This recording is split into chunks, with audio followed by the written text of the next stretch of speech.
Bienvenidos nuevamente a esta nueva sesión del uso del derecho como herramienta para la transformación social. En esta séptima sesión, o la primera sesión del tercer módulo, denominado Mecanismos de Protección de los Derechos Humanos. Vamos a comenzar con el tema Jurisdicción Constitucional para la Defensa de Derechos, que va a ser dictado por Selene Aguirre Cisneros, que es abogada de profesión desde el 2005, egresada de la Universidad Mayor Real y Pontificia de San Francisco Javier de Chuquisaca. Es magíster en Derecho Constitucional y Derecho Procesal Constitucional de la Universidad Simón Bolívar. Es diplomada en Ciencias Penales de la Universidad del Valle. Es maestrante de la Maestría en Derechos Humanos de las Poblaciones Más Vulnerables en etapa de elaboración de tesis. Ha sido expositora en talleres y diplomados en materia procesal constitucional en el Tribunal Constitucional Plurinacional y en la Universidad Gabriel René Moreno. En su experiencia laboral cuenta con una consultoría sistematizadora en la Asamblea Constituyente de Bolivia en 2007. Ha sido consultora para el seguimiento de compromisos internacionales en el Ministerio de Justicia, específicamente el Viceministerio de Género y Asuntos Generacionales. Y también ha sido servidora en el Tribunal Supremo de Justicia y el Tribunal Constitucional Plurinacional desde el 2010 hasta la actualidad, desempeñando funciones como abogada de despacho, abogada en Derecho Internacional Comparado, abogada asistente de control tutelar y abogada asistente de control normativo. Es un gusto tenerte con nosotros, Selene. Muchísimas gracias por aceptar la invitación. Te escuchamos.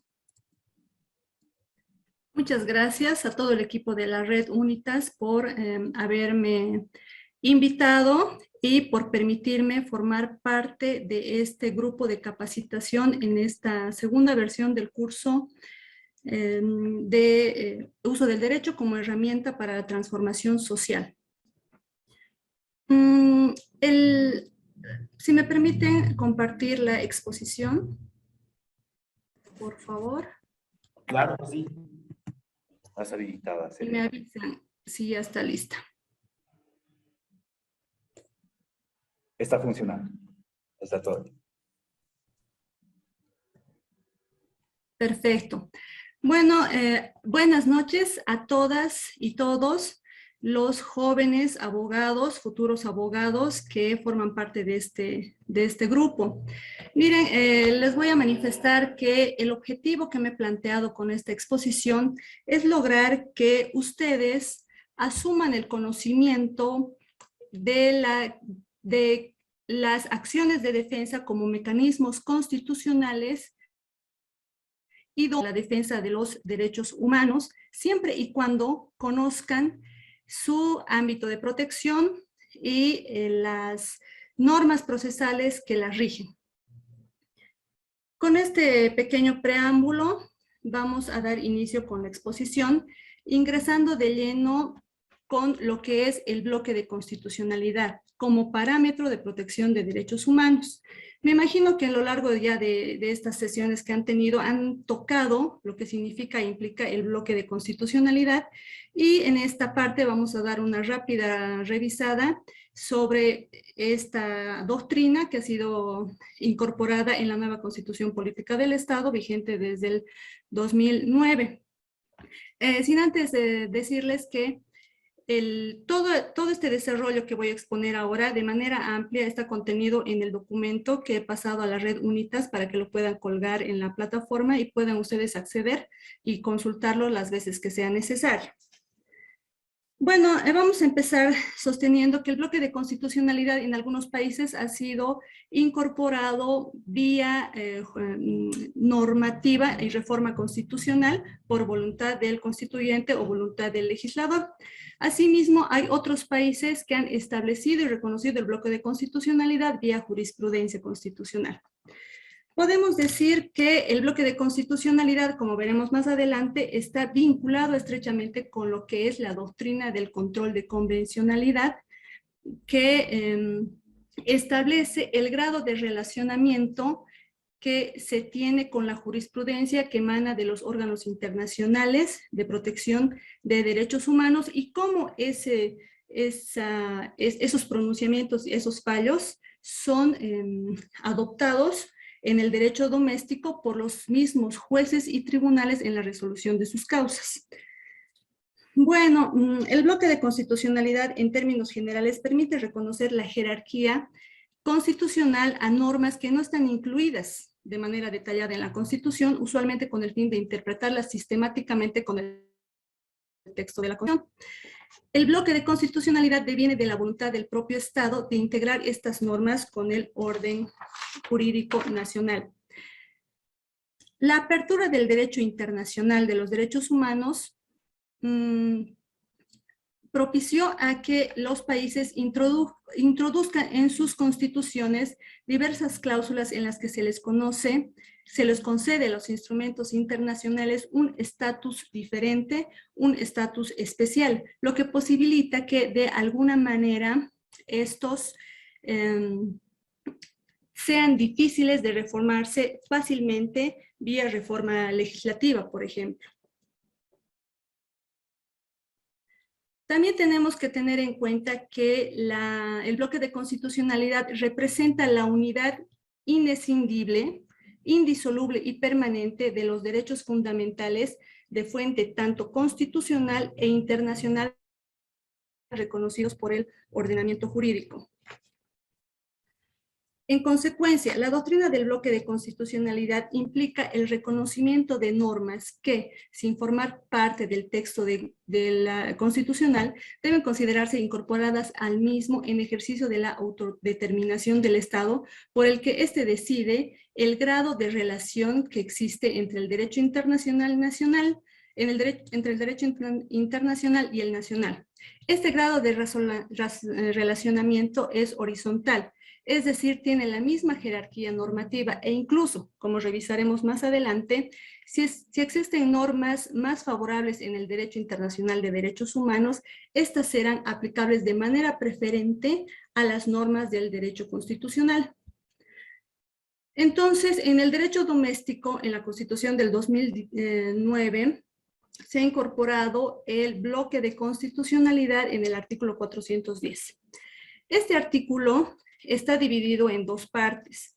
En la primera parte reconoce el principio de supremacía de la Constitución por sobre el ordenamiento jurídico doméstico, estableciendo una jerarquía normativa que se basa en el principio de jerarquía normativa, por la cual se sitúa la Constitución en la cúspide y a los tratados internacionales, leyes y demás normas jurídicas en los niveles inferiores. Por otra parte, también reconoce de manera contundente al bloque de constitucionalidad integrado por los tratados y convenios internacionales en materia de derechos humanos y las normas de derecho comunitario ratificadas por el país.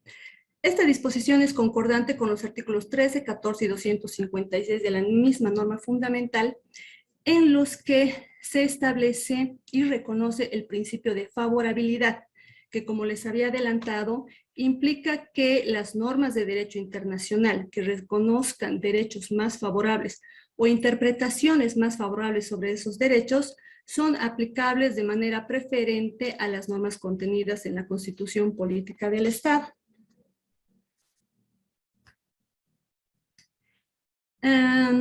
De acuerdo a la jurisprudencia del Tribunal Constitucional, tenemos como una sentencia hito a la 110-2010. En esta sentencia se ha establecido este carácter de conjunto que integraría los tratados internacionales de derechos humanos junto con la Constitución, situándolos en el mismo nivel. Específicamente en este caso, que está también desarrollado de manera amplia en el documento que les pasé, se hace un análisis del sistema interamericano de derechos humanos, pero ya de manera posterior en las siguientes sentencias constitucionales también les he citado en el trabajo, podrán observar que este razonamiento del bloque de constitucionalidad que ha sido extractado de la propia Constitución se aplica también en el sistema universal de protección de derechos humanos. Otra sentencia también importante es la 0061-2010. En esta sentencia específicamente se reconoció que, aparte de los convenios y tratados internacionales en materia de derechos humanos que deberían ser aplicados en la interpretación constitucional, deberían tomarse como parámetro y como directriz los razonamientos e interpretaciones contenidos en las reglas, principios y directrices que emanan de estos tribunales, organismos internacionales, por ejemplo, como los comités de derechos humanos del Sistema Universal de Derechos Humanos, que controla el cumplimiento de los tratados que emanan de este organismo. Ahí abajo les dejo la cita de algunos ejemplos que asumen el bloque de constitucionalidad. Ahora bien, la doctrina del control de convencionalidad ha sido específicamente desarrollada por la Corte Interamericana de Derechos Humanos en los casos Almonacid Arellano y otros versus Chile y Andrade Salmón versus Bolivia. Se ha establecido a través de la doctrina que constituye una obligación internacional a cargo de todas las autoridades de los estados parte de la Convención Americana, en este caso, interpretar cualquier norma nacional, es decir, la misma Constitución, leyes, decretos, reglamentos de conformidad a la Convención Americana y en general con el corpus juris interamericano, en caso de que exista una manifiesta incompatibilidad entre la norma nacional y el corpus juris interamericano. Las autoridades estatales deberán abstenerse, dice esta doctrina, de aplicar una norma nacional para evitar la vulneración de los derechos humanos protegidos internacionalmente. ¿Esto qué implica? Que los jueces y tribunales tendrían la obligación de efectuar un control de convencionalidad sobre las normas que tienen que aplicar a los casos concretos. Ese control podríamos denominarlo como un control difuso. ¿Por qué? Porque todas las autoridades estarían habilitadas para decidir en cuanto a la interpretación de una norma del derecho interno, por decirles de una norma específica como la ley 348, y decidir que un artículo de esa norma entraría en conflicto con las normas convencionales. Si fuera así, tendría este juez o tribunal, la facultad de inaplicar esa norma. Es decir, para el caso concreto no sería aplicable. Respecto a eso, antes de que se me pase, existen dos tendencias en la doctrina constitucional boliviana. Por un lado, algunos constitucionalistas sostienen que es esa la forma de aplicar el control difuso de convencionalidad. Los jueces y tribunales tienen esa facultad de inaplicar la norma. Sin embargo, otro bloque de los constitucionalistas bolivianos considera que esta determinación de una norma interna en conflicto con una norma convencional debe pasarse a conocimiento del Tribunal Constitucional como órgano encargado del control concentrado de constitucionalidad. Ese tema se los dejo ahí abierto para que vayan indagando un poco más y formen su propia opinión respecto a ¿cuál es la postura que deberíamos asumir? No está definida. Algunos jueces y tribunales han tenido la intención de aplicar este control difuso. Sin embargo, otros han decidido activar las acciones constitucionales correspondientes para que sea el Tribunal Constitucional quien determine si efectivamente esta norma de derecho interno está en conflicto con esa norma convencional. En consecuencia, podemos decir que la doctrina del bloque de constitucionalidad, reconocida de manera expresa en la Constitución boliviana, con base en los principios de constitucionalidad y de favorabilidad, integra la norma fundamental y los tratados y convenios internacionales en materia de derechos humanos, ratificados por el Estado en un mismo nivel jerárquico. Por ende, caracteriza ese conjunto normativo, con la misma eficacia normativa. Eso quiere decir que al igual que la Constitución, que tiene un carácter normativo y es de directa aplicación, los tratados y convenios internacionales también deberían aplicarse de manera directa. A partir de esta aplicación, a partir de la aplicación que llegaran a tener las normas del derecho internacional de derechos humanos en la resolución de los casos concretos, la doctrina del control de convencionalidad exige de las autoridades jurisdiccionales contrastar las normas del derecho doméstico con las normas contenidas en las convenciones de tratados de derechos humanos y corpus juris que emane de las mismas e inaplicar las normas de derecho interno ante la determinación de una contradicción. Ahora bien, entramos ahora en el tema de la jurisdicción constitucional encargada al Tribunal Constitucional Plurinacional.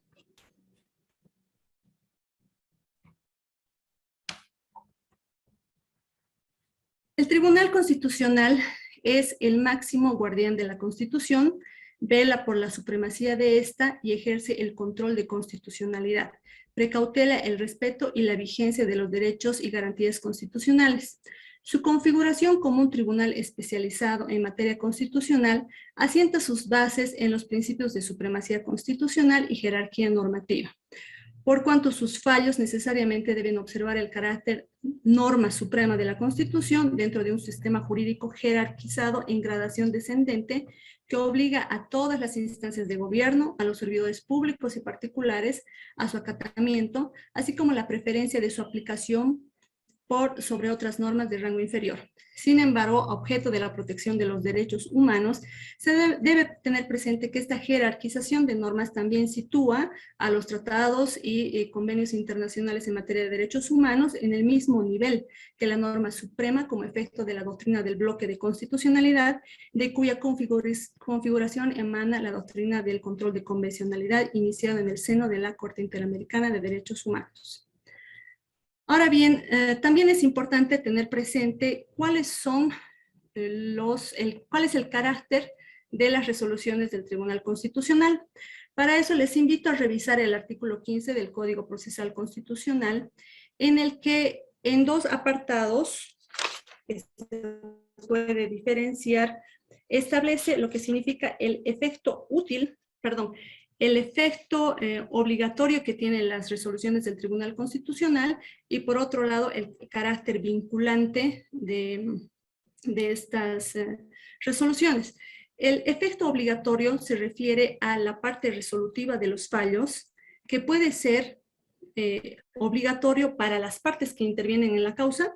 Eso se da, por ejemplo, en las acciones de defensa, en los autos constitucionales y declaraciones. Y el efecto para todos, que la parte dispositiva tiene un efecto para todo el conglomerado de personas, se da en las acciones de inconstitucionalidad y recurso contra tributos, por ejemplo. ¿Por qué? Porque en las acciones de constitucionalidad, lo que hace el Tribunal Constitucional es determinar si una norma de derecho interno contradice la norma constitucional. Al determinar que esta norma efectivamente es contraria a los postulados de la Constitución, entonces determina dejar sin efecto esta norma, hacerla inaplicable con efecto para todos, la declara inconstitucional. A partir de su declaratoria de inconstitucionalidad, ya ningún juez y ningún tribunal puede aplicarla en la resolución de sus causas. Ahora bien, el carácter vinculante de las resoluciones del Tribunal Constitucional tiene que ver con la obligación que tienen todos los servidores públicos, todas las instancias del gobierno y los particulares de observar la razón jurídica de las decisiones del Tribunal Constitucional. En la razón jurídica se encuentran la jurisprudencia constitucional o el precedente constitucional que es aplicable a todos los casos que tengan supuestos fácticos similares. Ahora bien, hablando de las acciones de defensa, es necesario tener en cuenta que el Tribunal Constitucional, en el ejercicio de sus funciones, efectúa un control primero normativo, un control competencial y un control de control tutelar. Es decir, aquí se encuentran todas las acciones de defensa que analizaremos a continuación. Cada una de estas acciones tiene una configuración sustantiva y una configuración procesal única o que comparten entre sí. Por ejemplo, la acción de libertad, por la naturaleza esencial de los derechos que protege, vida, libertad física y libertad de locomoción, está sujeta a determinadas normas procesales carentes de formalidades que aseguran la protección inmediata de los derechos lesionados. Las acciones de amparo constitucional, de cumplimiento y de protección de privacidad que protegen una amplia variedad de derechos y garantías, comparten entre sí similar tramitación y requisitos de procedencia. Por su parte, la acción popular, cuyo ámbito de protección alcanza a intereses y derechos colectivos e intereses o derechos difusos vinculados al patrimonio, el el espacio, la seguridad y salubridad pública, asume presupuestos de procedencia de la acción de libertad, es decir, que hasta cierto punto es informal, y de la acción de amparo constitucional, resultando su configuración procesal híbrida. Ahora, hablando de la acción de libertad, tenemos que esta acción está específicamente diseñada para la protección del derecho a la vida, a la libertad física, a la libertad de locomoción y a derechos conexos. Cuando hablamos del derecho a la vida, establecemos que la protección que brinda es de manera autónoma a este derecho. No se puede exigir que el derecho a la vida esté estrechamente vinculado con otros derechos, por ejemplo, con la libertad, a efecto de su protección. No. La acción de libertad es un mecanismo idóneo específicamente para tutelar este derecho. Otra cosa es que hayan o que se pueda tutelar vía acción de libertad otros derechos como el derecho a la salud a efectos de garantizar el ejercicio y la protección de la vida de una persona. Entonces, por un lado tenemos el derecho a la vida y por otro el derecho a la libertad física, libertad de locomoción. Respecto a los presupuestos, para los presupuestos de procedencia, como les había dicho, la acción de libertad se caracteriza por su informalismo. Tanto es así que puede presentarse de manera escrita u oral, habiéndose establecido vía jurisprudencia constitucional cuál es el procedimiento que se debe observar para su presentación oral, de modo que se asegure que el juez, tribunal o sala constitucional tenga todos los elementos necesarios para poder resolver la acción de libertad sin que sea óbice que haya sido presentada de manera oral. Puede ser también presentada personalmente o por medio de representante. Esta acción la conoce cualquier juez o tribunal de sentencia y las salas constitucionales. A partir de la creación de las salas constitucionales, estos tribunales colegiados se han constituido en las instancias especializadas para conocer en primera instancia todas las acciones de defensa. Son 5 acciones de defensa y la Sala Constitucional tiene facultad para conocerlas todas. Sin embargo, la acción de libertad, solo la acción de libertad, puede ser planteada ante cualquier juez o tribunal de sentencia, además de las salas constitucionales, esto por disposición expresa de la Constitución Política del Estado. Hablando de la prueba, la acción de libertad no puede ser rechazada por ausencia de fotocopias legalizadas. Puede señalarse simplemente el lugar donde se encuentran las pruebas, a efecto de que el juez o tribunal ordene a la autoridad demandada a que remita toda la documental necesaria para que pueda resolverse en el fondo la acción. Aquí también rige el principio de presunción de veracidad que ha sido desarrollado por la jurisprudencia constitucional, que establece una obligación de parte del servidor público. Si un servidor público es demandado, precisamente por su condición de servidor público, tiene la obligación de informar al Tribunal de Garantías sobre la veracidad o falsedad de los hechos que se le atribuyen a esta autoridad. Eso implica no solamente que presente un informe y de manera muy informal pueda rebatir los fundamentos de la acción de libertad, sino que tiene la obligación también de demostrarla. Cuando en su informe no ha demostrado que las denuncias son falsas o el servidor público no ha presentado informe, que ocurre muchas veces, entonces el tribunal, la sala constitucional o el tribunal de garantías se tiene que basar y tiene que basar su decisión conforme al documento que consta en el legajo constitucional y de acuerdo a todas las denuncias que ha hecho el accionante, lo cual puede generar responsabilidad en el servidor público demandado.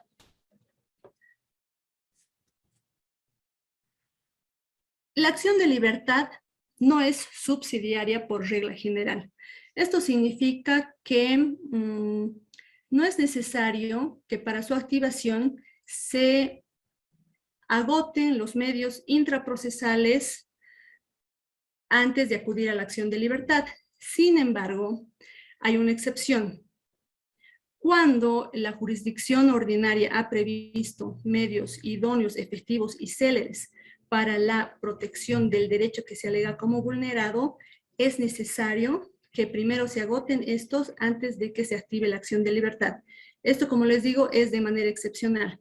Ahora, esta aplicación excepcional de la subsidiariedad no se aplica nunca cuando se alega vulneración del derecho a la vida, precisamente por lo esencial de este derecho. Tampoco se aplica cuando se trata de derechos de titulares de personas, de poblaciones vulnerables o colectivos LGBTI. Ahora bien, en la acción de libertad existen, de acuerdo a doctrina, diferentes tipos de acción de libertad: la preventiva, restringida, correctiva, reparadora, traslativa o de pronto despacho e innovativa. Pero lo que le tiene que interesar al abogado defensor de derechos humanos antes de activar esta acción de libertad es que, de acuerdo a su naturaleza, protege el derecho a la vida, el derecho a la libertad física, el derecho a la libertad de locomoción. Y que cuando hablamos de derechos conexos, tenemos que, o se puede alegar la lesión, por ejemplo, del derecho al debido proceso cuando está estrechamente vinculado con el derecho a la libertad. Esto permitirá que se pueda analizar el fondo de las denuncias y evitará que se deniegue la tutela. La acción de amparo constitucional es una acción amplia porque protege la mayoría de los otros derechos que no están protegidos por las acciones de cumplimiento, de protección de privacidad popular y la acción de libertad. Entre los presupuestos de admisibilidad y procedencia, en la legitimación activa, el accionante debe demostrar la concurrencia de un agravio personal y directo a sus derechos. La tercera persona que actúe en su representación lo debe hacer con poder suficiente. La legitimación pasiva se puede interponer contra particulares y servidores públicos, pero hay algunos presupuestos de flexibilización que también han sido determinados vía jurisprudencia constitucional. Por ejemplo, cuando se alega la vulneración de derechos de parte de un tribunal colegiado. Como regla, ese tribunal colegiado seguramente está compuesto por 2 o 3 personas. El accionante tiene la obligación de identificar a cada uno de sus miembros para poder interponer la acción de amparo constitucional. Sin embargo, cuando se trata de tribunales o de organizaciones con un número ampuloso de integrantes y sea imposible materialmente para el accionante identificar a cada una de esas autoridades o representantes de una entidad, lo que puede ocurrir, por ejemplo, en las asambleas generales, de las cooperativas o de sociedades civiles. Entonces, vía jurisprudencia se ha establecido que se puede interponer la acción únicamente contra el representante legal de esa colectividad o contra su directorio. Ahora, algo muy importante que debemos tomar en cuenta para la activación de esta acción de defensa es que solamente se puede interponer en el plazo máximo de 6 meses. Eso se cuenta a partir del conocimiento del hecho generador de la lesión o de la notificación con la resolución que resuelve la solicitud de explicación, complementación y enmienda. Ahora, les comento que precisamente por el contexto de pandemia que hemos estado viviendo, se ha establecido vía jurisprudencia ya en reiterados fallos constitucionales, autos constitucionales, sentencias constitucionales, que durante el plazo que duró el tema de la cuarentena rígida, cuarentena flexible, se estableció la suspensión de plazos durante ese tiempo. En algunos tribunales departamentales se ha establecido la suspensión por un plazo de 2 o 3 meses, con un poquito de días más. ¿Por qué? Porque la suspensión de actividades que se ha determinado no solamente por decretos supremos, sino también por circulares del Tribunal Supremo de Justicia, que imposibilitó el ejercicio de funciones de los jueces y tribunales para recibir las acciones, y de las salas constitucionales también en los tribunales departamentales ordinarios, ha imposibilitado materialmente que los accionantes puedan plantear sus acciones de amparo constitucional en el plazo de 6 meses. Entonces, hay amplia jurisprudencia ahora sobre esta suspensión de plazo. A diferencia de la acción de libertad, la acción de amparo constitucional está regida por el principio de subsidiariedad. Eso quiere decir que es necesario que el accionante, antes de activar esta acción, agote medios o recursos intraprocesales que la ley prevé para la resolución de las causas. Pero aquí existe algunas excepciones a esta regla. Es cuando la protección que se invoca puede resultar tardía o existe la inminencia de un daño irremediable o irreparable. En el contexto de la pandemia también se ha establecido jurisprudencia respecto a esta situación. Por ejemplo, una trabajadora en salud fue despedida de su trabajo e interpuso inmediatamente la acción de amparo constitucional sin recurrir a los medios de impugnación administrativos para cuestionar el cese de sus funciones.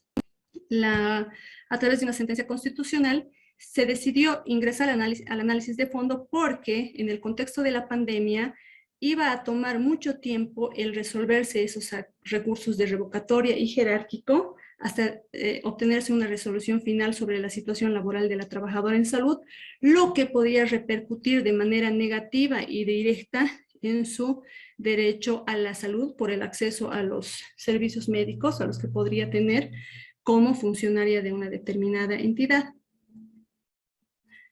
También es necesario en esta acción de amparo constitucional que es mucho más formal y tal vez con un poco más de obstáculos para su activación, que existen algunas líneas que han sido establecidas también vía jurisprudencia constitucional a efectos de determinar en qué situaciones la acción de amparo constitucional no procede. Entre esas tenemos, por ejemplo, cuando existen hechos controvertidos. Esto se refiere a que la jurisdicción constitucional no es una jurisdicción a la cual le corresponda dilucidar quién es el titular de un determinado derecho. Entonces, cuando las acciones de defensa, cuando se determina que hay una controversia para ver si una persona es titular o no de un derecho, se ha denegado la tutela y se ha establecido que la vía correspondiente para determinar eso, para dilucidar la titularidad de un derecho, es la vía ordinaria, porque ellos tienen los mecanismos necesarios, como por ejemplo el contradictorio, la presentación de prueba, etapas procesales que hacen a la valoración de la prueba, para determinar quién es el titular de un determinado derecho invocado. Por otra parte, también se ha determinado vía jurisprudencia constitucional antes del Código Procesal Constitucional y ahora está en el Código Procesal Constitucional la falta de relevancia constitucional. Aquí se deberá analizar cuál es la incidencia del acto que se reclama en la jurisdicción constitucional en la resolución final de un fallo.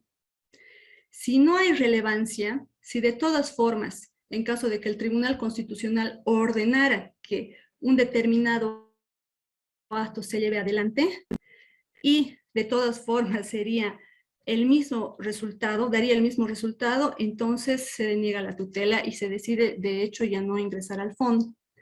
También se ha desarrollado la sustracción de la materia o pérdida del objeto procesal. En este caso, se establece que si una vez que se ha resuelto la acción constitucional en la primera instancia, es decir, ante las salas constitucionales, y está en etapa de revisión al Tribunal Constitucional, puede ser que se produzca algún cambio en la situación o en el proceso que implique una pérdida del objeto procesal y ello conlleve a que el Tribunal Constitucional ya no tenga que pronunciarse. Tenemos un ejemplo claro cuando la accionante acudió a la jurisdicción constitucional para pedir el cumplimiento de una conminatoria de reincorporación laboral emanada de la Departamental del Trabajo. El empleador decidió no cumplir esa conminatoria de reincorporación laboral y por eso la accionante interpuso la acción. En primera instancia se concedió la tutela porque efectivamente no se cumplió con esa orden. Ahora, durante la etapa en la que llegó a revisión al Tribunal Constitucional, sabemos todos que está tardando muchos meses en salir una sentencia constitucional por la excesiva carga procesal con la que se cuenta. El empleador recurrió de impugnación a esta conminatoria en la vía administrativa hasta agotar la instancia en el recurso jerárquico y la autoridad competente, que es el Ministerio del Trabajo, determinó que esa conminatoria era ilegal y la dejó sin efecto. Tomando noticia de esta situación, el Tribunal Constitucional determinó que al desaparecer la conminatoria de reincorporación laboral, también desaparecía el objeto procesal de la acción. Ahora, cuando la acción de amparo corresponde a otra acción de defensa. Estimada Selene, ya pasaron 5 minutos después de los 30 minutos determinados. Por favor. Listo. Gracias. Voy a cerrar con una rápida exposición de lo que es la acción popular. Esta acción, como verán también de manera amplia en el trabajo que se les facilitó, protege derechos e intereses colectivos y derechos e intereses difusos que están estrictamente relacionados con el patrimonio, la seguridad, salubridad pública, medio ambiente y otros de similar naturaleza. Como les había dicho, la acción popular en su configuración procesal es híbrida. Por lo tanto, existen casos en los que la legitimación activa está dada a cualquier persona que acredite que está actuando en representación del interés o de los derechos colectivos de un conglomerado de personas. También es posible, vía acción popular, proteger derechos conexos. No existe un plazo de presentación porque puede presentarse mientras dure la lesión de los derechos invocados. Y tampoco procede cuando existen hechos controvertidos por las mismas razones expuestas que en la acción de amparo constitucional.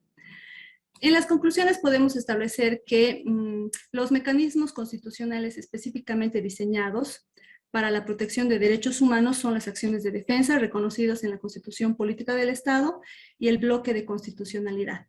Si bien en el desarrollo de la jurisprudencia del tribunal existe tendencia a flexibilizar los requisitos de admisibilidad y procedencia de las acciones tutelares a través de la interpretación más favorable y extensiva de los derechos humanos, es recomendable que los defensores de derechos humanos conozcan el cambio de líneas jurisprudenciales y las normas sustantivas y procesales a aplicarse en cada una de estas acciones atendiendo su ámbito de protección.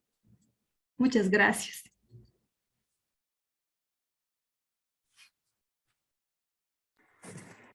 Muchísimas gracias, Selene, por la exposición. De verdad muy enriquecedora para todos nosotros.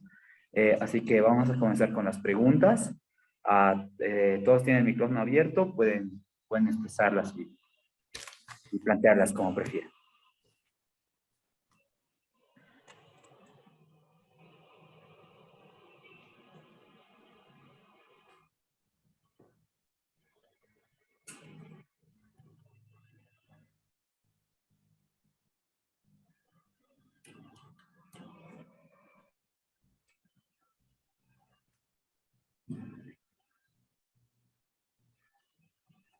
No hay ninguna pregunta. Creo que andan medio tímidos todos. Buenas noches, doctora. Buenas noches.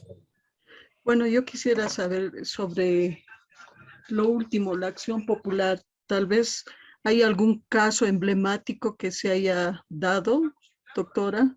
Tal vez nos podría ejemplificar, no sé, sobre la acción popular. Sí, seguramente para que quede un poco más claro, yo los invito a consultar el trabajo que les pasé. De todas formas, existen muchos casos. Hay, por ejemplo, un caso en el que se ha concedido la tutela en el Departamento de La Paz, porque se ha determinado que el lugar donde echaban los desechos, los carros basureros llevaban los desechos, estaba produciendo contaminación y también en la zona, ¿no? Contaminación en la zona y afectando la salud de los pueblos y de las comunidades que vivían en el lugar. En esta acción popular se determinó la responsabilidad del gobierno municipal de La Paz, porque hubo un tema de no aprobación de su ficha ambiental, ¿sí? De su ficha ambiental, y eso repercutió en que no se tenga un conocimiento específico de cómo estaban subiendo los niveles de contaminación en la zona y por lo tanto no se podía determinar cuáles fueron las acciones necesarias que debió haber tomado el gobierno municipal para combatir estos efectos nocivos, ¿no? Para la salud de los pobladores.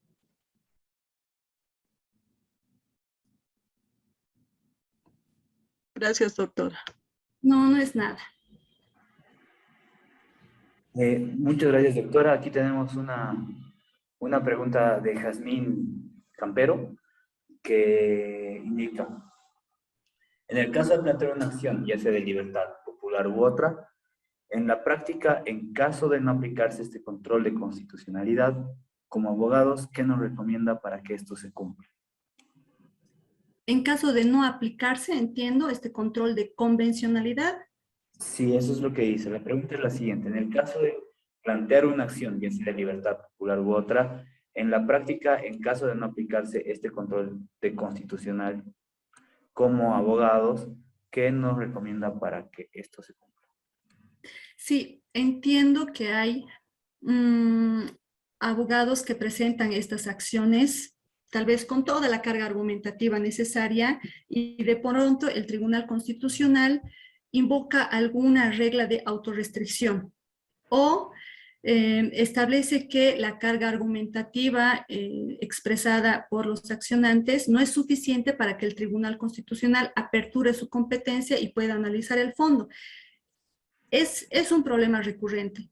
Lamentablemente, en este tipo de casos, como ya les expliqué, hay una primera etapa que es resuelta por los tribunales, jueces penales y las salas constitucionales, donde se determina la procedencia o improcedencia de una acción de defensa, y después de esa etapa viene la etapa de revisión ante el Tribunal Constitucional Plurinacional, que es la última etapa y es la etapa de cierre en jurisdicción constitucional. Si nosotros determinamos o el accionante cree que, llegado al Tribunal Constitucional e invocadas las normas de tratados y convenios internacionales, el corpus juris de derechos humanos no sea considerado por el Tribunal Constitucional, en jurisdicción, en el derecho doméstico no existe otra norma, otro medio de impugnación capaz de bajar esta resolución del Tribunal Constitucional o de retroceder. Entonces, lo único que les toca es acudir a los organismos de control de convencionalidad, ¿no? Por ejemplo, la Corte Interamericana de Derechos Humanos, la Comisión Interamericana de Derechos Humanos, que en realidad es un filtro para ver qué casos llegan hasta la Corte Interamericana, y ese es un proceso que lamentablemente tarda muchos años, ¿no? Pero como una recomendación para la interposición de sus acciones de defensa es que en la argumentación de sus acciones ustedes invoquen las sentencias constitucionales que garantizan de manera más efectiva y más amplia los derechos. Porque lamentablemente el Tribunal Constitucional, como tiene varias salas y siempre ha sido así, de pronto está sacando fallos contradictorios unos con otros. Algunas salas son mucho más protectivas, es lo que dice la población, ¿no? Son mucho más protectivos, prescinden de la utilización de estas autorrestricciones para conocer el fondo de las acciones, y hay otras salas que son más restrictivas, entonces son más exigentes respecto al cumplimiento formal de las normas procesales y del ámbito de protección de las acciones. Entonces lo que tiene que hacer el abogado es invocar las resoluciones que protejan de mejor manera esos derechos en aplicación del estándar más alto. Entonces cuando se invoca al Tribunal Constitucional se aplique el estándar más alto respecto a un determinado derecho, el Tribunal Constitucional tiene la obligación de aplicar ese estándar más alto porque se aplica el principio de favorabilidad para establecer qué razonamiento protege de mejor manera ese derecho. Muchísimas gracias, doctora. Hay una pregunta subsecuente, si no estoy mal, levantó la mano Jazmín, pero bueno, mientras tanto, hay otra pregunta de Giancarlo Ortiz que dice, ¿hasta qué punto el Tribunal Constitucional cuenta con independencia judicial? Y también si es justa la deliberación de las acciones de defensa resueltas por este órgano. Perdón, creo que está en dos partes. ¿Me puedes repetir? Sí, ¿hasta qué punto el Tribunal Constitucional cuenta con independencia judicial? Y bueno, considerando esto de independencia judicial, si es justa la deliberación de las acciones de defensa resueltas por este órgano. Bueno, el Tribunal Constitucional, el órgano judicial, tienen que ser independientes. Es lo que se propugna. Se propugna desde la Constitución Política del Estado, en el Código Procesal Constitucional. Lamentablemente, hay resoluciones del Tribunal Constitucional que no están acorde a la coyuntura política, a la aplicación, a la interpretación que se debe hacer de las normas legales y de las normas constitucionales, y eso ha creado una suerte de descontento muchas veces bien justificado de la población y de los propios abogados litigantes que se enfrentan a una sorpresa tras otra del Tribunal Constitucional. Tiene que garantizarse de alguna manera, por ejemplo, como les decía, si hay una acción constitucional que no está conforme a los razonamientos de la propia Constitución o de los tratados y convenios internacionales, se tendría que acudir más allá, ¿no?, a los otros tribunales internacionales para lograr la efectiva protección de los derechos fundamentales. Y esto acarrea, ¿no?, de que estas resoluciones del Tribunal Constitucional sean cuestionadas en todo ámbito, ¿no?, en el ámbito político, en el ámbito jurisdiccional, pero de una u otra manera uno tiene que tener la forma de garantizar esta independencia que se propugna en la Constitución Política del Estado. Muchísimas gracias, doctora. Cualquier pregunta que tengan o la subsecuente de Jazmín, pueden plantearla por WhatsApp o por el chat y nosotros les vamos a hacer llegar para que puedan responder. Selene, de verdad, muchísimas gracias por toda la exposición. Te invitamos a quedarte el resto de la sesión.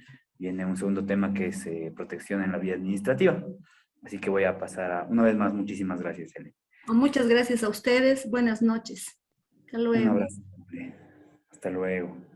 Ahora vamos a pasar a presentar a nuestro siguiente expositor, que nos va a hablar sobre jurisdicción administrativa para la defensa de derechos. Él es Ricardo Sotillo Antesana, que es abogado con maestría en Derecho Constitucional y Procedimientos Constitucionales de la Universidad Mayor de San Andrés.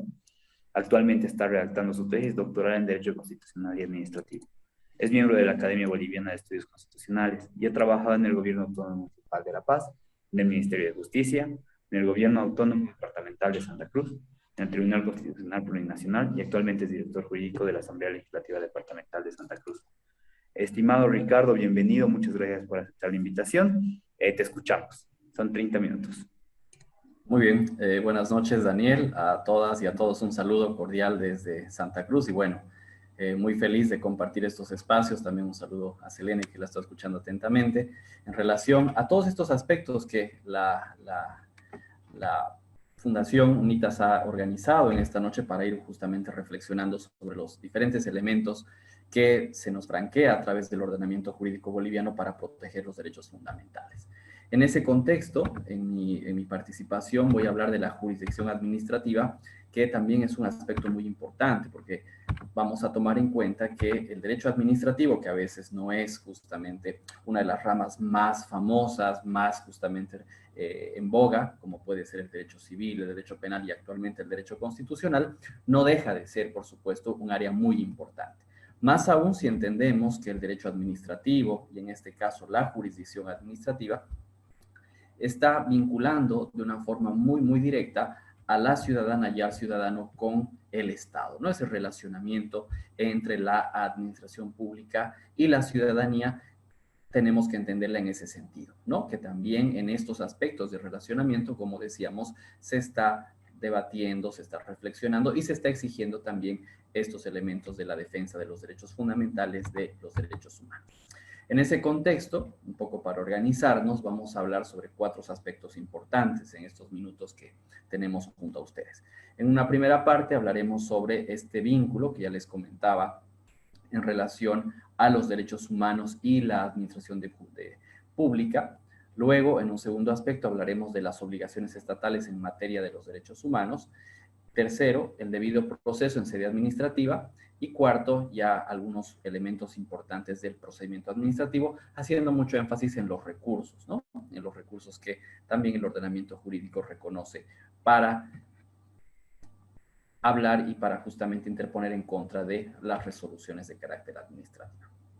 En ese contexto, en esta primera parte, en este primer elemento que hace referencia a los derechos humanos y a administración de justicia, y administración pública, tenemos que tomar en cuenta que conforme el principio, ¿no? Los principios de supremacía constitucional y de jerarquía normativa, todos los elementos actualmente de razonamiento de institutos jurídicos parten de la Constitución, ¿no? La Constitución que se erige, como ustedes bien saben, como la norma más importante del ordenamiento jurídico, es la que obviamente nos va a ir guiando y nos va a ir estableciendo algunos aspectos importantes, no solamente en el derecho administrativo, sino en todas las áreas del derecho, ¿no? Por eso siempre es importante partir cualquier exposición, cualquier reflexión en el ámbito normativo a partir de la Constitución, ¿no? Por estos 2 principios que hacíamos mención y que de forma explícita el texto constitucional lo reconoce en el artículo 410, parágrafo 2 de, ya decíamos, el texto constitucional. Y en ese contexto, cuando hablamos de los derechos humanos, ¿no? Un aspecto importantísimo para ir trabajando y para ir reflexionando sobre estos aspectos es el análisis, por supuesto, del artículo 13 de la Constitución. Ese artículo 13 que tiene justamente la importancia y la relevancia de sintetizar, de sistematizar en un solo artículo constitucional, ¿no? Las grandes doctrinas de la teoría de los derechos fundamentales.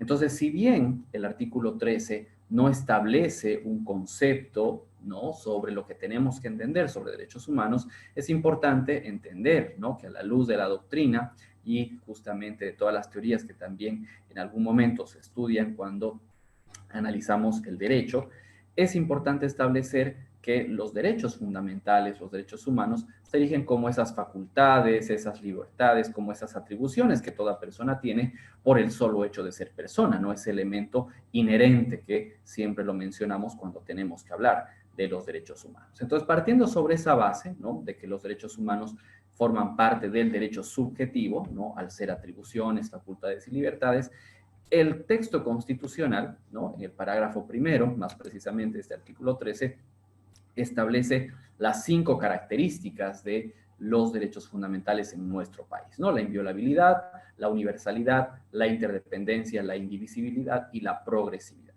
Y estas características, por supuesto, no solamente hacen a esa caracterización, como su nombre lo señala, sino que establece también cuáles son los alcances del ejercicio y el reconocimiento de los derechos fundamentales, no solamente en sede administrativa, sino en sede constitucional o en cualquier otra área del derecho. Otro elemento importante que tenemos que tener en cuenta de una forma introductoria, ya les comentaba, es el parágrafo 2 también de este artículo 13, que nos hace referencia a la cláusula abierta de los derechos humanos. Ustedes bien saben, ¿no? Que toda constitución, todo texto constitucional, desde aquella constitución, la primera constitución moderna, la Constitución Federal de los Estados Unidos, tiene 2 grandes funciones, básicamente, ¿no? Una función limitadora, es decir, una función de limitar el poder de los gobernantes, y otra gran función de reconocer derechos a la ciudadanía, ¿no? En ese reconocimiento de derechos, toda constitución, todo texto constitucional cuenta con un catálogo de derechos que se erige, como ustedes bien saben, en un listado de diferentes derechos que el Estado reconoce, que el ordenamiento jurídico reconoce hacia los ciudadanos. Pero como este catálogo no puede ser justamente infinito, necesariamente el constituyente va diseñando cuáles son esos derechos que van a ingresar al texto constitucional. Eso no quiere decir que este catálogo de derechos presente en la Constitución sea un catálogo cerrado, porque la propia Constitución establece que pueden haber otros derechos que, por supuesto, tienen esa característica de ser fundamentales, de ser exigibles en nuestro Estado, pese a que no estén, ¿no?, de forma explícita en el texto constitucional, y a eso le llamamos la cláusula abierta. Más aún en países como el nuestro, como Bolivia, donde reconocemos, por ejemplo, el bloque de constitucionalidad por el cual diferentes normas internacionales en materia de derechos humanos tienen supremacía constitucional. Otro elemento importante de este artículo 13 es la clasificación de los derechos humanos, ¿no?, donde pasamos, ¿no?, un elemento interesante que hace la Constitución en varias partes y en referencia a los derechos humanos, pasamos y superamos la teoría clásica de la generacionalidad de los derechos humanos hacia una teoría donde no existe división ni jerarquía de derechos, ¿no? Entonces, lo que se entendía como primera, segunda, tercera generación, donde los derechos de primera generación eran los más importantes, ahora tenemos un entendimiento mucho más protectivo en relación a que la dignidad humana es un todo. En ese sentido, el derecho a la vida es tan importante como el derecho al deporte, o el derecho a la salud será tan importante como la libre expresión, ¿no? Esa idea muy interesante del artículo 13 en su parágrafo 3. Y finalmente, un elemento que también tenemos que tenerlo en cuenta en el parágrafo 4 es el método de interpretación de los derechos humanos. Cuando hablamos de interpretación, y obviamente ese es un tema que se puede hablar en otro espacio con mucho más énfasis, la interpretación se da cuando una persona, un juez, una jueza, cualquier autoridad o cualquier persona necesita saber la norma, poder aplicar la norma a un caso en concreto. En ese sentido, este parágrafo 4, cuando nos habla de la interpretación, nos está haciendo referencia a que un magistrado, una magistrada, un fiscal o cualquier autoridad o abogadas y abogados tienen que acudir a la normativa internacional para identificar el sentido de un derecho humano. Entonces, si tenemos justamente la duda sobre un derecho político, sobre el derecho a la salud, sobre el derecho al deporte, como mencionamos anteriormente, no bastará con la lectura abstracta de la Constitución, sino que tendremos que acudir, por supuesto, a las normas internacionales en materia de derechos humanos y también, como ya lo mencionaba anteriormente, a la jurisprudencia, ¿no?, de la Corte Interamericana de Derechos Humanos. Entonces, vean que en esta primera parte, hablar de los derechos humanos está justamente englobando varios aspectos importantes donde, por supuesto, el Estado, a través de la administración pública, va a ir gestándose como el primer garante del ejercicio de estos derechos fundamentales. En ese contexto de la revisión constitucional, el constituyente ha reservado una parte muy importante del texto constitucional para regular algunos aspectos centrales sobre la administración pública. Y en ese contexto, ¿no?, yo he querido rescatar este artículo 232 de la Constitución que establece justamente cuáles son estos principios de la administración pública, donde, por supuesto, los principios a partir de la retoma de los principios y valores en las constituciones que se dan históricamente después de la Segunda Guerra Mundial a nivel mundial y luego también, por supuesto, va llegando a nuestro país esa corriente neoconstitucionalista, como así se la denomina, como así la conocemos, establece y nos permite entender que los principios y valores que estaban por fuera del derecho ahora reingresan al derecho, reingresan principalmente a las constituciones y se erigen, por supuesto, como elementos que tienen una función normativa. Es decir, que los principios y valores ya no solamente son aspectos líricos, poéticos, una declaración de buenas intenciones, sino que los principios y valores actualmente tienen una fuerza normativa, tienen una función dentro del derecho. Los principios, entendidos, por supuesto, como mecanismos, como herramientas jurídicas, como decíamos, ¿no?, mecanismos de carácter normativo que nos permiten interpretar la norma o las normas. mientras que los valores nos ayudarán en la actividad de la creación de las normas. Entonces vean que tanto los principios y los valores son importantes en este nuevo contexto de una nueva, justamente, constitución que se está consolidando, por supuesto, ¿no? En ese contexto, hay que identificar que este artículo nos está plasmando las bases de cómo se tiene que ejercer la administración pública en nuestro país, en un sistema democrático, fortaleciendo un Estado constitucional y determinando justamente el respeto y la garantía de los derechos. Entonces, ya en lo concreto, ¿no? ¿Para qué nos sirve o nos puede servir este artículo 232 de la Constitución? Es justamente para exigir a la administración pública que pueda ejercer todos sus actos, todas sus resoluciones en concordancia con estos principios de legitimidad, de legalidad, de transparencia, de responsabilidad, entre otros importantes que podemos destacar. Entonces vean que cualquier memorial el día de mañana, ¿no? Exigiendo el cumplimiento de los derechos en sede administrativa, tiene que pasar necesariamente por una mención de los principios que rigen a la administración pública. Más aún, si en el caso, como es en mi caso, que soy un servidor público, esto, por supuesto, se erige como un norte, ¿no? Como un rayado de la cancha sobre el cual nosotras y nosotros como servidores públicos tenemos que ejercer nuestro trabajo, ¿no? Con publicidad, con igualdad, con honestidad, presentando resultados, materializando lo que al final está previsto en la Constitución, ¿no? Por eso vean qué importante es este elemento, ¿no? De cómo los principios de la administración pública no solamente son principios abstractos, sino que en realidad se van materializando, ya les comentaba, a partir de ese cumplimiento y ese ejercicio muy importante de los derechos humanos de la población, de la ciudadanía. En ese contexto, siguiendo con ese mismo orden de ideas de la Constitución y de la revisión de esta norma fundamental, tenemos a las obligaciones estatales en materia de derechos humanos. Entonces ahí justamente vamos a hacer mención a un par de artículos muy importantes donde destacamos el artículo 9 de la Constitución, donde este artículo 9 es un artículo muy interesante porque por primera vez el constituyente, quienes ustedes han comparado en algún momento la Constitución, sin ir muy lejos, la Constitución de 1967 con esta Constitución vigente, no teníamos un artículo como lo tenemos actualmente en el artículo 9, donde establece cuáles son los fines y cuáles son las funciones del Estado. Siendo un poco sistemáticos en esto, lo que hace el artículo 9 nos responde la pregunta de ¿para qué tenemos un Estado? ¿Para qué existe una administración pública? ¿Para qué existe una burocracia? ¿Para qué existe justamente servidoras y servidores públicos dentro del Estado?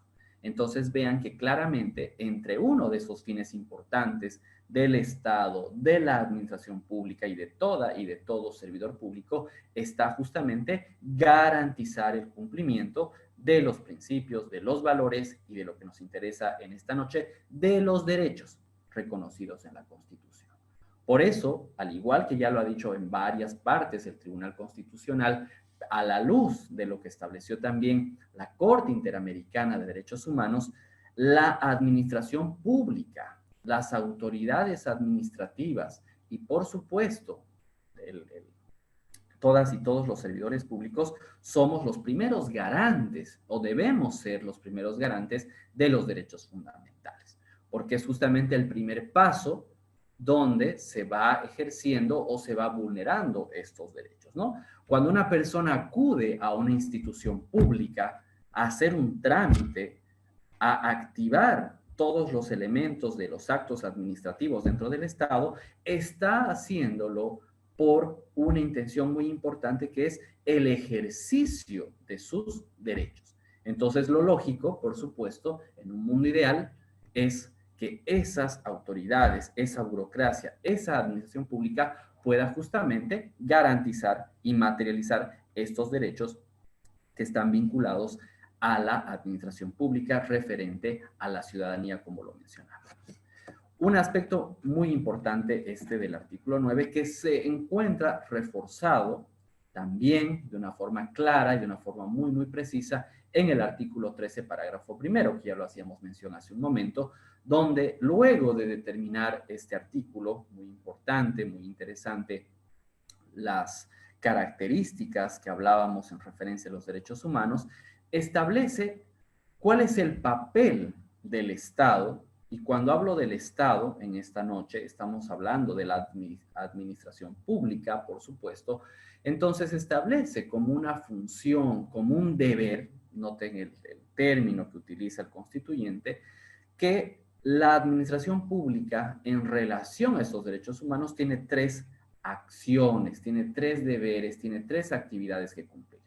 Primero, la promoción de los derechos, la protección y el respeto de estos derechos.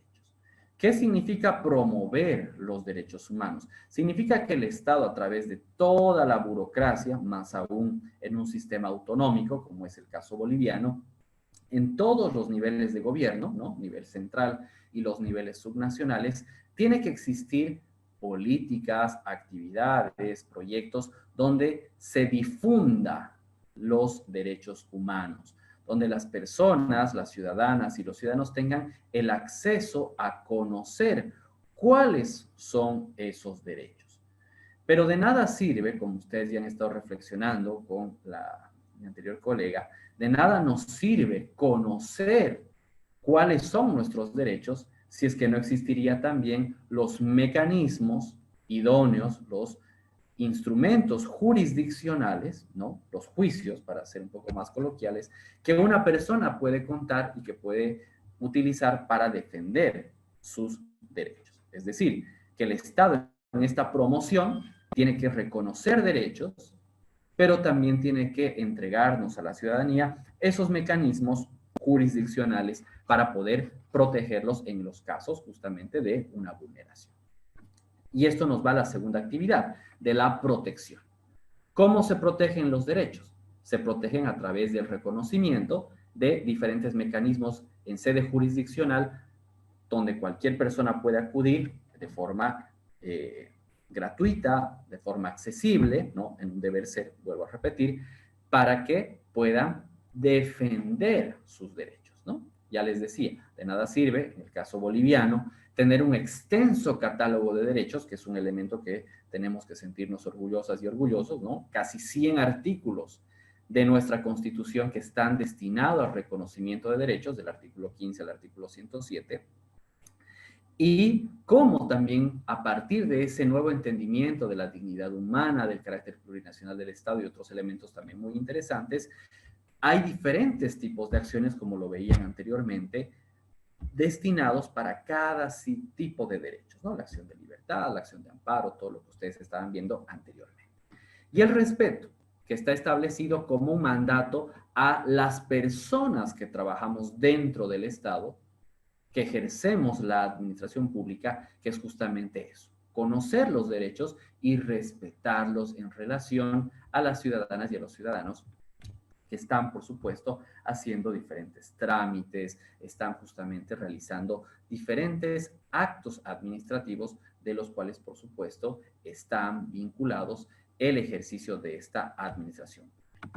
En ese contexto, para asegurar la materialización de los derechos humanos, no solamente en sede administrativa, sino en sede jurisdiccional o en cualquier otro espacio, el propio texto constitucional, la propia Constitución, reconoce y establece una serie de garantías, ¿no? Ya el profesor español Vidal Campos, que seguramente muchas y muchos lo han revisado en su momento, establece, por ejemplo, que los derechos y las garantías vienen a ser una moneda que tienen 2 caras, ¿no? En una cara tenemos los derechos y en otra las garantías. ¿Qué significa esto?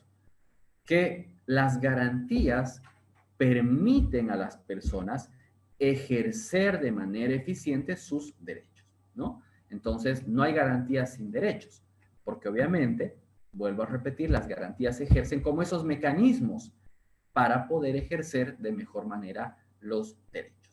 Entonces, vean que si tenemos un catálogo de derechos fundamentales, de derechos humanos, dentro, por supuesto, de la Constitución, es coherente que luego dentro de la misma Constitución tengamos un catálogo de garantías.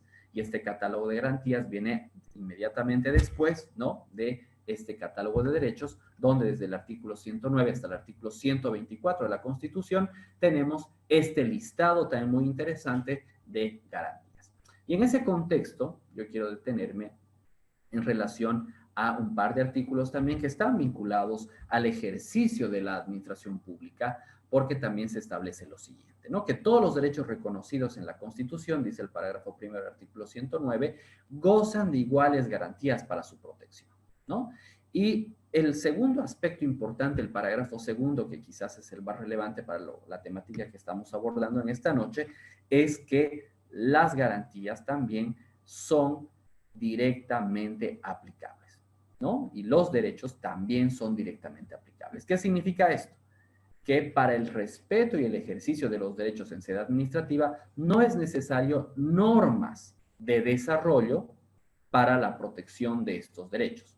Vamos a poner un ejemplo para que me puedan comprender de mejor manera.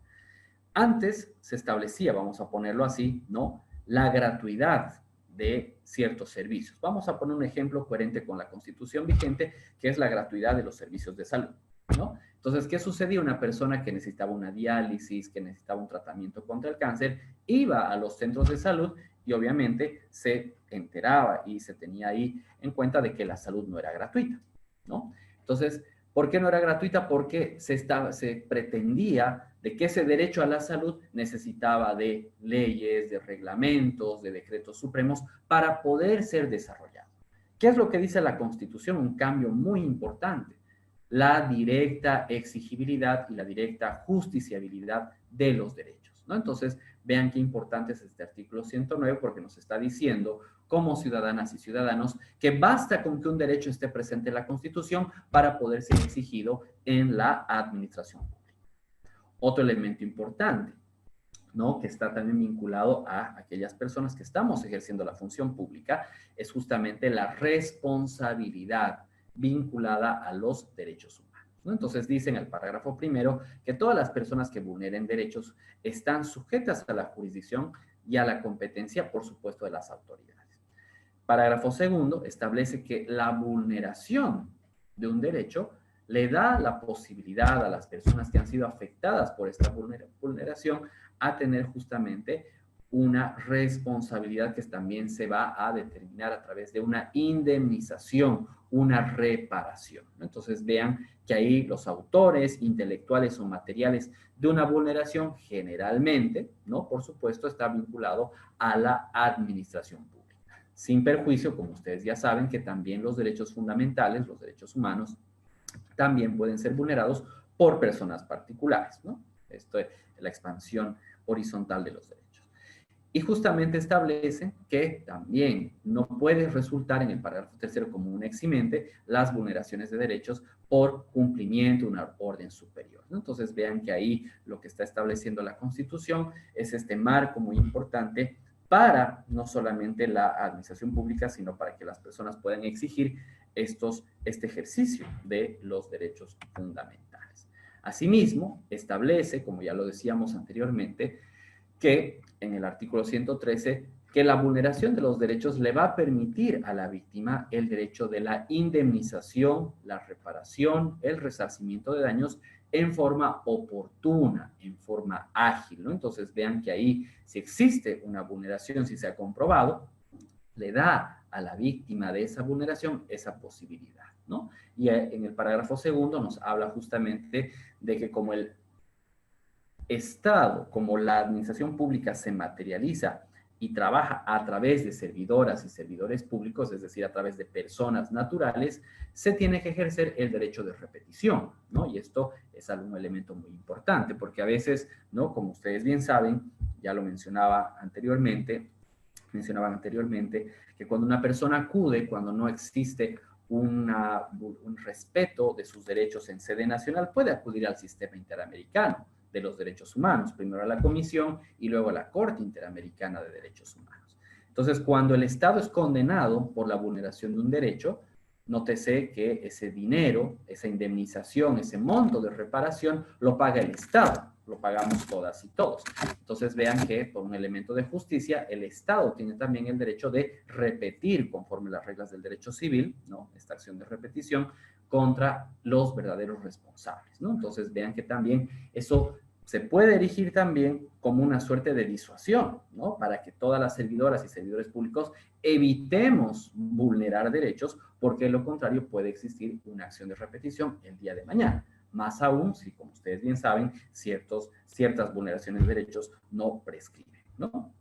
Entonces, en ese contexto, tenemos que ir hablando de los diferentes derechos que se van a ir materializando y se van a ir ejerciendo en sede administrativa. Por supuesto, hay una vinculación muy importante con el derecho al debido proceso, ¿no? Es decir, que cuando una persona acude a la sede administrativa, ya sea para hacer una reclamación, para hacer una petición o iniciar la interposición de los recursos que veremos más adelante, lo que está buscando es contener o ejercer ese derecho al debido proceso. Y en nuestro contexto, ¿no? Uno de los grandes debates que se tuvieron cuando hubo el cambio de constitución era que el debido proceso antes, en la constitución de 1967, era un derecho.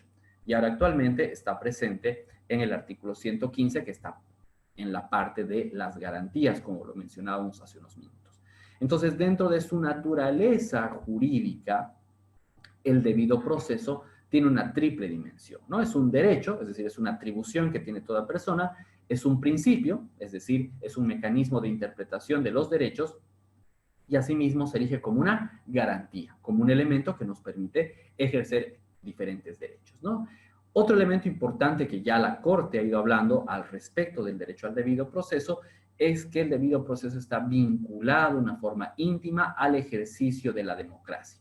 Mientras más democrático sea un Estado, mientras más democrático sea un sistema, se respetan de manera más eficiente los derechos al debido proceso. A contrario sensu, ¿no es verdad? En sistemas donde no son tan democráticos, donde hay ciertos rasgos de autoritarismo, de totalitarismo, por supuesto, el ejercicio del debido proceso no es amplio. Lo tienen unas pocas personas, la independencia judicial y diferentes elementos que ustedes ya pueden vincular. Entonces, el debido proceso tiene también dos elementos importantes respecto a su expansión, es decir, respecto a su ejercicio. Un ejercicio vertical, es decir, que se pretendía que siempre este debido proceso se tenía que materializar a partir de juicios, es decir, en sede jurisdiccional, pero a partir de la década de los 90 hablamos también de la expansión horizontal del debido proceso. ¿Qué significa esto? Que las reglas del debido proceso, con todos sus elementos, también van a estar siendo exigidas en la administración pública. ¿Y esto qué quiere decir? Que al final del día lo que se pretende es que la administración pública pueda brindar ahí un juicio justo, procedimientos justos en relación a estos aspectos. En ese Estimado sentido, Ricardo, quedan 5 minutos. Muchas gracias. En ese sentido, el debido proceso en sede administrativa va a tener los mismos alcances que puede tener en la sede jurisdiccional. Como ustedes bien saben, ¿no? El debido proceso es un derecho amplio, un derecho base. ¿Qué significa que sea un derecho base? Que dentro de este derecho existen otros derechos que hacen a su contenido. Y ahí vemos el derecho a la defensa, a la presunción de inocencia, a la igualdad procesal, al juez natural, a no inculparse en contra de sí mismo, a justamente la igualdad de oportunidades. Es decir, todas las reglas del debido proceso también se pueden justamente solicitar en sede administrativa. En ese contexto, ya hablando de cómo materializamos estos aspectos en el procedimiento administrativo, es, por supuesto, la revisión de, principalmente, ¿no? La ley de procedimiento administrativo vinculado con la ley 1178 también, la ley SAFCO, ¿no? Entonces, elementos importantes que los dejamos solamente como un aspecto general, que es a lo que estábamos destinados en esta noche, es establecer que todo acto o toda resolución puede ser impugnada. Toda ciudadana y todo ciudadano tiene los mecanismos para poder utilizarlo cuando considere que justamente la administración pública ha vulnerado alguno de sus derechos. Por eso partíamos sobre la base de los derechos en esta noche, porque cuando una persona, vuelvo a repetir, considere que ha sido agraviada, ha sido vulnerada o está siendo amenazado en sus derechos, puede justamente activar los mecanismos, primero en sede administrativa y luego ya en otras sedes, como puede ser la constitucional, más aún. Un elemento importante es establecer que todos los mecanismos de protección de los derechos se pueden hacer en contra de actos y en contra de resoluciones. Un acto administrativo es toda declaración o decisión y toda resolución son también ese tipo de actos de carácter definitivo, ¿no? Entonces ahí los elementos, los alcances, la naturaleza están descritos en la ley de procedimiento administrativo, pero lo que yo quiero establecer en esta lámina es justamente eso, que ya sea un acto o ya sea una resolución, tienen justamente la obligación, el deber de respetar los derechos fundamentales. En ese contexto, cuando hablamos ya del procedimiento administrativo, podemos identificar tres aspectos importantes, ¿no? Tres etapas muy importantes. La primera, que es el inicio. El inicio del procedimiento administrativo, que puede ser de oficio por la misma institución o puede ser también a petición por una ciudadana o un ciudadano, que tiene que ser necesariamente por escrito.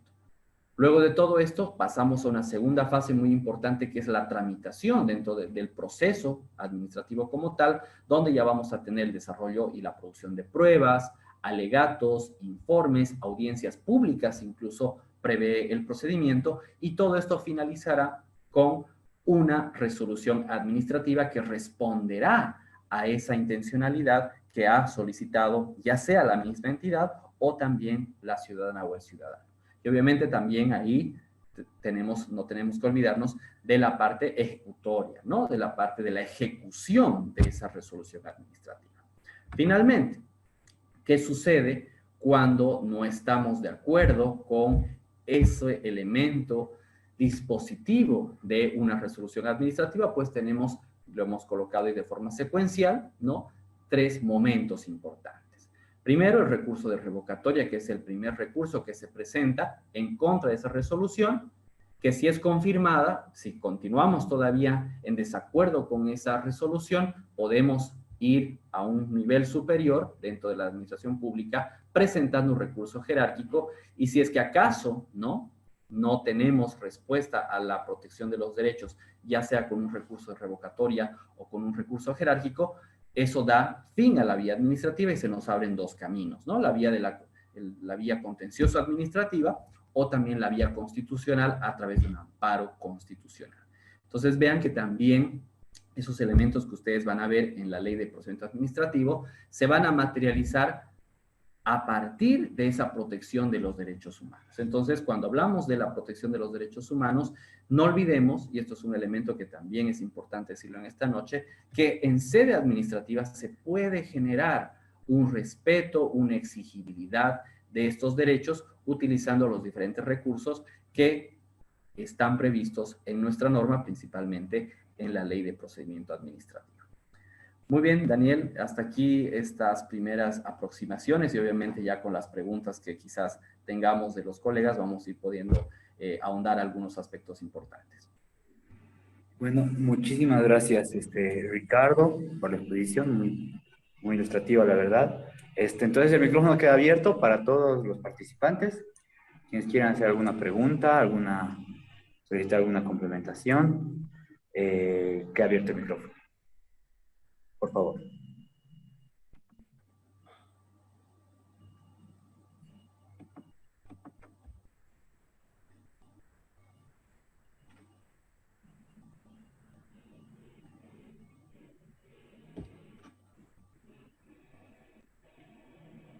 Bueno, generalmente se hacen esperar un momento antes de comenzar las preguntas. Pero buenas. Sí, adelante. Disculpa, perdón. Tenía dos dudas. Primero, tanto el recurso jerárquico y el recurso revocatoria se presenta a la misma autoridad, esas dos instancias. Y la segunda pregunta es, una vez del recurso de revocatoria, directamente se puede presentar acción de amparo constitucional o también por la vía judicial. ¿Eso es a elección o cuáles son los elementos que determinen para que pueda el afectado pueda presentar a cualquiera de esos recursos o vías. Entonces, mi duda es cuáles son los elementos o simplemente uno elige de acuerdo a las posibilidades de ser que su derecho sea tutelado, ¿no? Entonces, solamente esas dos preguntas, por favor. Muy bien, excelente, excelente, Alexander. Ahí, en relación a la primera pregunta que usted realiza, ¿no? ¿Ante quién se presenta el recurso revocatoria? La interposición del recurso revocatoria es ante la misma autoridad que ha determinado una resolución administrativa, ¿no? Por ejemplo, si existe un jefe de unidad, un director, un secretario municipal, departamental o un director en el nivel nacional, se presenta ante esa autoridad. Y ya si obviamente es confirmado ese acto, ¿no? A través de una resolución, tenemos que ir al inmediato superior, ¿no? De esa autoridad para presentar el recurso jerárquico, ¿no? Y esto vean que está vinculado también a un elemento del debido proceso, que es el derecho a la doble instancia. Entonces, a través justamente de estos recursos, se establece justamente esta materialización de este derecho. Ahora bien, en relación a la segunda pregunta, que también está vinculado a lo que veíamos anteriormente con nuestra colega, era de que en el amparo constitucional, como bien lo decía ella, existen dos grandes principios que van a ir regulando la interposición de esta acción, ¿no? El principio de subsidiariedad y el principio de inmediatez. El principio de inmediatez en referencia a la existencia de un plazo de 6 meses que tiene el accionante para poder interponer, ¿no? La acción de amparo.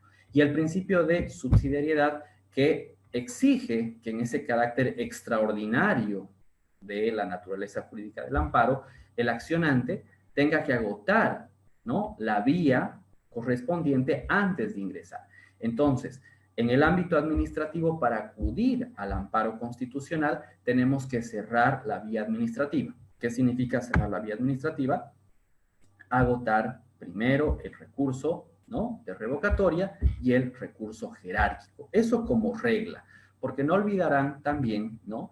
Que el propio Código Procesal Constitucional, ¿no? A esa regla, que es el agotamiento de la vía, también establece ciertas excepciones, ¿no? El principio de subsidiariedad tiene excepciones que están vinculados principalmente a un daño irreparable, a un daño irremediable, que el accionante puede solicitar y puede fundamentar muy bien en su memorial y luego en la audiencia de por qué se está saltando la subsidiariedad. Entonces, la regla es que necesariamente tenemos que agotar esos dos recursos sin perjuicio de que de manera excepcional, tomando en cuenta el caso en concreto, ya nos hacía un ejemplo, por ejemplo, en relación a la pandemia, en relación a estas situaciones que hemos vivido hace unos meses, ¿no? Donde también se puede saltar este tema de la subsidiariedad, por supuesto también en materia administrativa.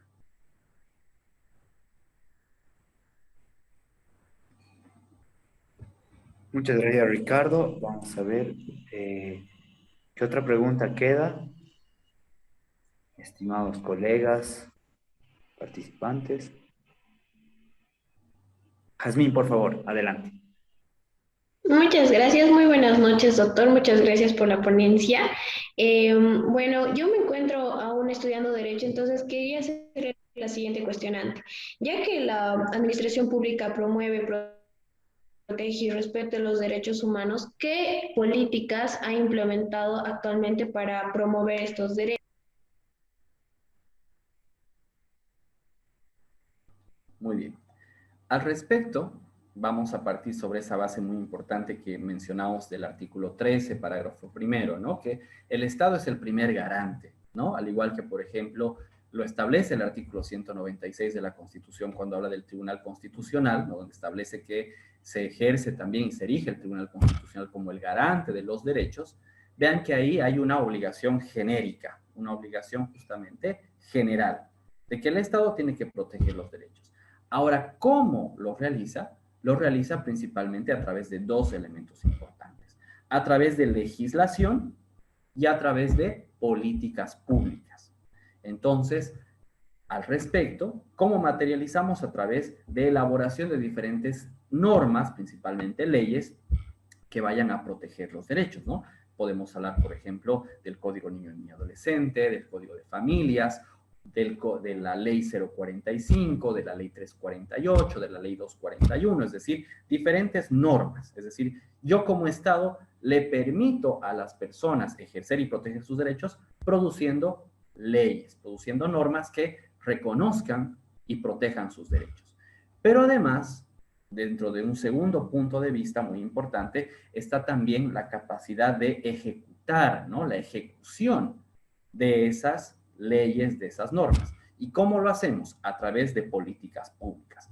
¿Qué son las políticas públicas? Las políticas públicas son actos, son acciones, son proyectos, son programas que el Estado planifica, ejecuta y le pone presupuesto para proteger esos derechos. Por ejemplo, una política pública son los servicios legales integrales, los SLIMs, por ejemplo, ¿no? Donde los gobiernos autónomos municipales ponen dinero ¿para qué? Para que adolescentes, niñas y niños y mujeres tengan acceso a la justicia, tengan acceso a diferentes servicios. Entonces, vea ahí, Yasmín, en ese aspecto, tenemos como obligación de administración pública normas y políticas públicas. Entonces, en la planificación que tenemos que hacer como autoridades está el reto, ¿no? De identificar esas problemáticas, esos derechos que la gente anhela y que necesita, y justamente comenzar a legislar o ejecutar políticas a partir de esos contextos y esas necesidades.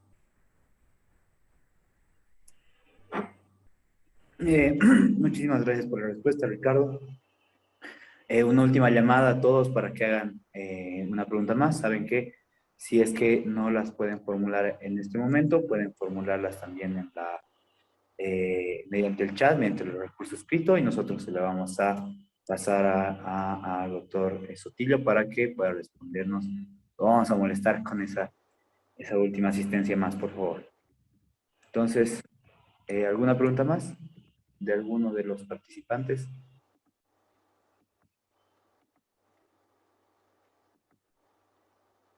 Bueno, considerando que no queda más pregunta, vamos a dar por terminada esta sesión. Muchísimas gracias, doctor, por todo el apoyo, por la clase y por todo el conocimiento impartido. Nos vemos el día de mañana con el otro grupo y con ustedes, compañeros, nos vemos el día miércoles. Les mando un abrazo grande, espero que tengan una buena noche.